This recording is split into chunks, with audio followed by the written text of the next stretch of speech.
Okay. but we're good to go. Thank you very much for being with us this afternoon on a Saturday for us to lay out a very bizarre double murder for you. And I'll tell you what's important about this, that two people lost their lives, and the way we learned about it is unbelievably bizarre. So here's what occurred. There's a lady who is offering for sale a truck for $200.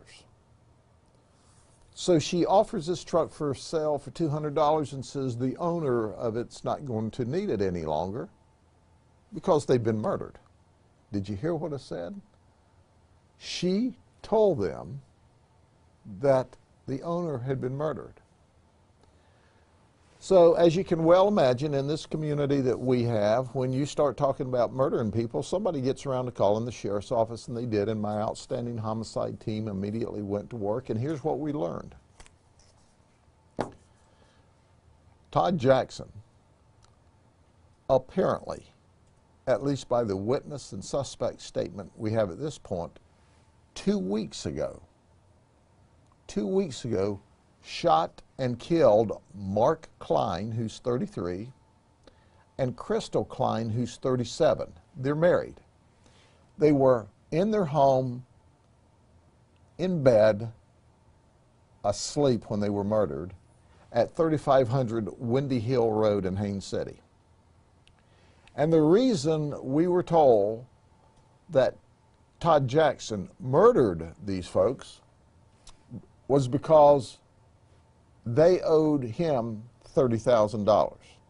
Now, I can't imagine any time in my life, or his life, that he probably had $30,000 at one time, but be that as it may, I don't know that for a fact.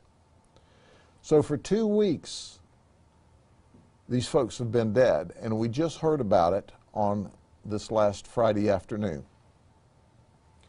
But what information we have today that we've developed is that subsequent to the murders, that a guy by the name of Larry Waters, they call him LJ, and Amberlynn Nichols helped cover up the crime.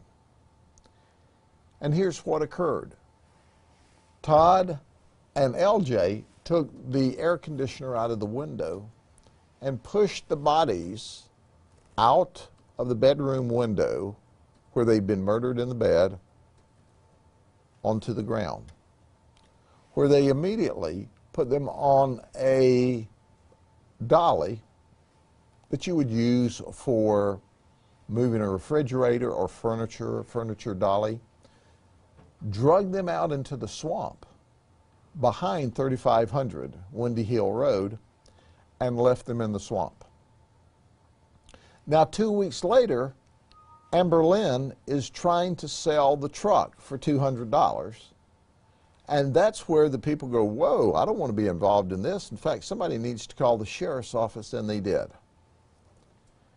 We've charged Larry Waters, or LJ, with accessory to 2 first-degree murders. We've charged Amberlynn Nichols, his girlfriend, with accessory to 2 counts to first-degree murder.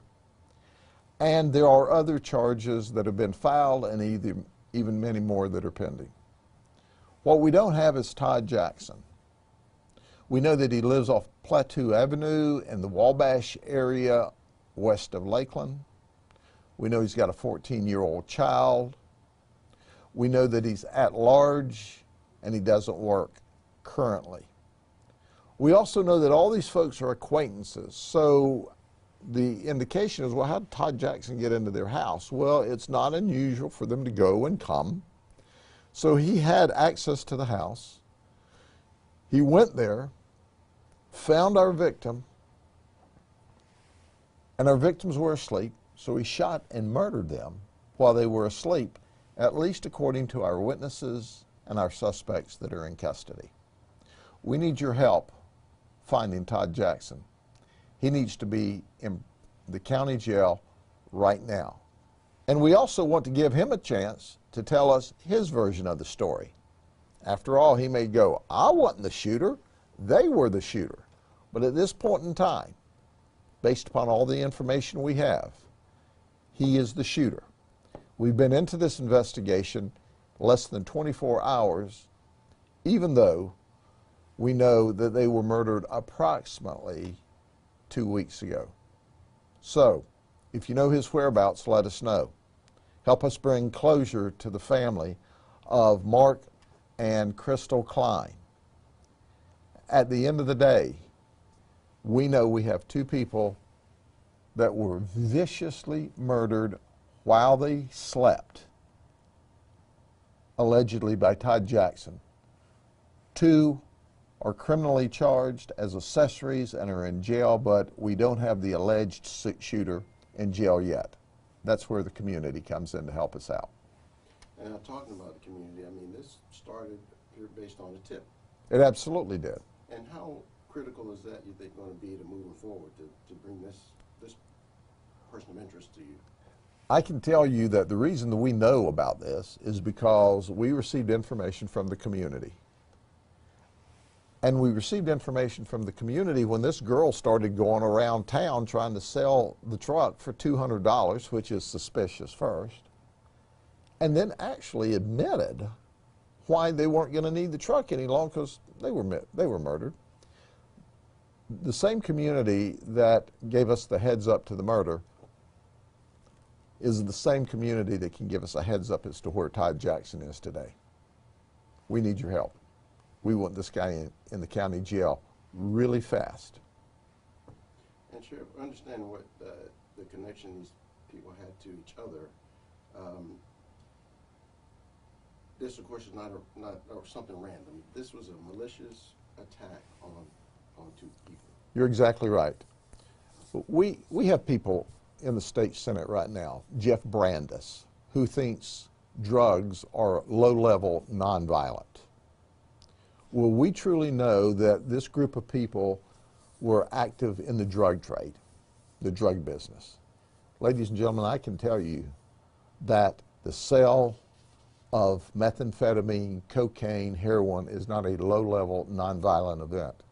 But that's the kind of person that Senator Jeff Brandis and a few of his colleagues in the Senate seem to think we ought to let out of prison earlier rather than later. Well, two of those so-called low-level nonviolent offenders are now accessory to first-degree murder. And also, in addition to that, our suspect is known to be involved in the meth trade, according to our witnesses. So at the end of the day, help us make sure that we get Todd in jail and that we hold people accountable for these horrible murders while these people slept in their bed. If there's any place in the world you should be safe, it should be in your bed at night with your spouse or significant other. And they were both murdered while they slept, allegedly, according to our witnesses, by this evil person, Todd Jackson. Let's get him in jail before quick.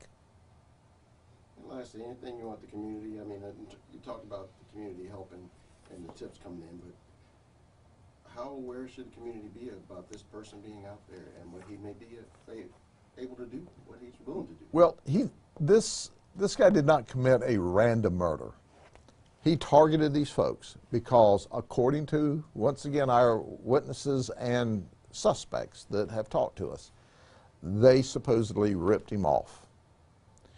So is he a danger? Well, you bet he's a danger. Anybody that'll murder two people is a danger.